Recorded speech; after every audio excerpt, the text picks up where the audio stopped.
ఒక పిల్లాడికి జ్వరం వచ్చింది. జ్వరం వచ్చినప్పుడు ఎవరో వచ్చి పక్కింటోళ్ళు వచ్చి తాడు కట్టారు. ఆ తాడు కట్టిన వెంటనే, తావీతు కట్టిన వెంటనే జ్వరం తగ్గిపోయింది. చూసారా ఆ తావీతులో ఉన్న శక్తి ఏమిటో?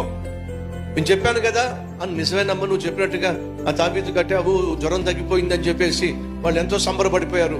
మరుసటి రోజు ఆ పిల్లాడు లేవలేదండి. అమ్మ వెళ్ళి లేపితే లేవట్లా. ఏమైందని చూస్తే ఏమో చచ్చిపోయి ఉన్నాడు. నిన్న బాగానే పనిచేసింది ఆ తాడో, ఈ రోజు ఏం చేస్తుందో తెలుసా? ప్రాణమే తీసేసి. ఈ లోపట అన్నయ్య నిన్న బాగున్నాడు, ఈరోజు చచ్చిపోయాడు ఏమిటని చెప్పేసి ఆ తావీతును జాగ్రత్తగా తెంచి పక్కకు తీసుకెళ్తే దాన్ని పగలగొట్టి తీస్తే దాంట్లో ఒక మాట రాస్తుందండి. ఏంటో తెలుసా? ఈ ఆత్మ నాదే రాస్తుంది. ఏమిటట? ఈ ఆత్మ నాదే. తీసుకెళ్ళిపోయిందండి. సహోదరి సహోదరులు, ఉంటే నువ్వు వెచ్చగా ఉండు, లేదా చల్లగా ఉండు.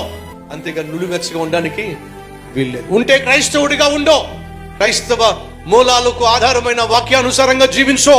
లేదా ఈ బైబిల్ని పక్కన పెట్టేసి నీ విశ్వాసాన్ని మూటగట్టి పక్కన పెట్టి వెళ్ళు, లోకానుసారంగా జీవించు. అంతేగాని ఆదివారం మాత్రం భక్తుడిగా వేషం వేసి సోమవారం నుంచి శనివారం వరకు నీ ఇష్టానుసారంగా జీవిస్తే చేతులారా నీ మీదకు నీ కుటుంబం మీదకు శాపాన్ని కొని తెచ్చుకుంటావు.